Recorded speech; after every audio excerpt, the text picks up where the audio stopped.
Sur les origines et les objectifs du rapport, je vais aller vite, mais ces origines, c'était deux éléments qui avaient été pointés il y a plusieurs années déjà. Les insuffisances et les difficultés des deux caisses à gérer aujourd'hui efficacement les droits à la sécurité sociale des artistes-auteurs, et la nécessité de moderniser le régime et de rendre un meilleur service. On était sur un statut associatif qui avait atteint ses limites. Je rappelle qu'il y a eu un premier rapport sur la base de ces difficultés, de ces dysfonctionnements.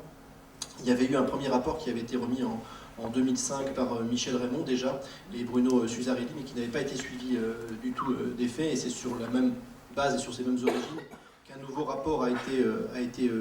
demandé. Je pense qu'on peut y rajouter quand même un certain nombre de dysfonctionnements que beaucoup d'entre vous et d'entre nous avaient pointé. Ce problème de ne pas savoir si, quand on était simplement assujetti, on cotisait que pour le régime de sécurité sociale, mais aussi pour la retraite, et le fait que certains auteurs découvraient un peu tardivement, au moment des liquidations, que finalement tout ce qu'ils avaient cotisé leur avait peut-être apporté en termes de sécurité sociale, mais rien pour la retraite. Ils le découvraient un peu tardivement, sans possibilité de rachat rétroactif, donc la situation était figée au moment où on la découvrait. La nécessité vraiment de moderniser un système pour lequel on avait peu d'informations, et dès qu'on a eu les uns et les autres besoin de chiffres, de statistiques sur la population des assujettis comme sur la population des affiliés, était très difficile d'avoir des choses. Donc c'est vrai qu'il y a des difficultés et des dysfonctionnements. On pourra toujours s'interroger sur le fait que les préconisations du rapport vont peut-être trop loin, et peut-être pas la seule solution, mais il y a réellement des choses à améliorer aujourd'hui sur ces deux régimes. Dans les objectifs qui ont été demandés par le gouvernement aux nouveaux auteurs du nouveau rapport, c'était alors là très clairement dès le départ et dès la lettre de mission, la création d'une caisse unique de sécurité sociale